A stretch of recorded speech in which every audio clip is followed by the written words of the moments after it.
Planting seeds and mulching is one of the most effective post-fire restoration treatments that is simple and practical for most landowners. Seeding is most effective in relatively flat areas with bare ground or sparse vegetation. When the ground is bare, soils are easily eroded and they lose their vital organic components and insects. Plants soften the impact of raindrops and slow the flow of water over the surface of the ground.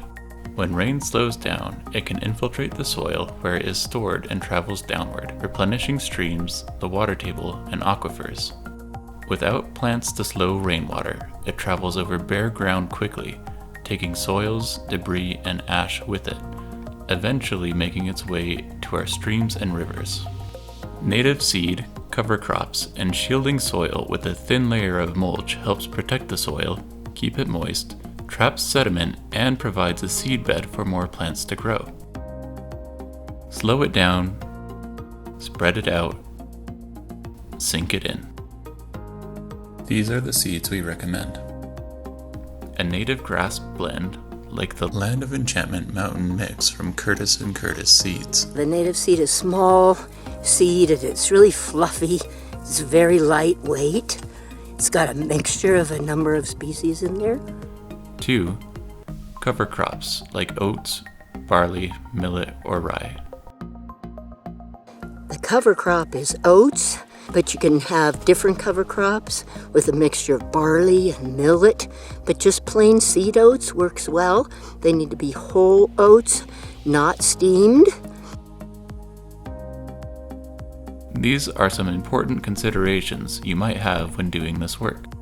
Pair native seeds with cover crops to quickly stabilize soils, add living mulch, and assist germination. Spread cover crop seeds separately from native seed because they tend to be larger and do not mix evenly. You cannot mix the two seed types when you're broadcasting because they're such different sizes. They'll broadcast at different rates. Sterile annual seeds like oats and rye are good cover crops to prevent weeds because they establish quickly and do not replace native plants. Seeding is effective on steeper slopes if covered with crimped mulch or protected by logs or slash to hold seeds in place. Here are some instructions for seeding your land. 1. Determine the local acreage to be seeded. A good seeding rate is 15 pounds of native grass seed per acre with another 25 pounds of cover crop per acre. 2. Leave existing plants and pine needles in place because they help stabilize soils. 3. If the ground is hard, use a rake or harrow to roughen the soil surface and create a better seedbed. 4. Spread the seed by hand or with a seeder. Spread the cover crop first, followed by native seed.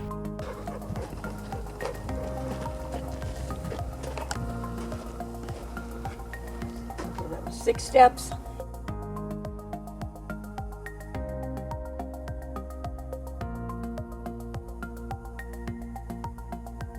5. Rake or harrow the seed into the soil half an inch. 6. Spread a thin layer, less than 1 inch of straw or pine needles across the entire seeded area. 1 straw bale covers about 800 square feet. Depending on your land, these are some site-specific modifications. If there are plants coming up in the treatment area, do not remove them. Instead, seed around them, making sure not to cover them or damage their roots. If their roots are exposed, cover the base of the plant with soil and mulch. If you're seeding in windy weather or on steep slopes, crimp the mulch into the soil using the pointed end of a shovel to hold the mulch and seed in place. If the soil is really hard and you're covering a large area, if possible, use a harrow instead of a rake.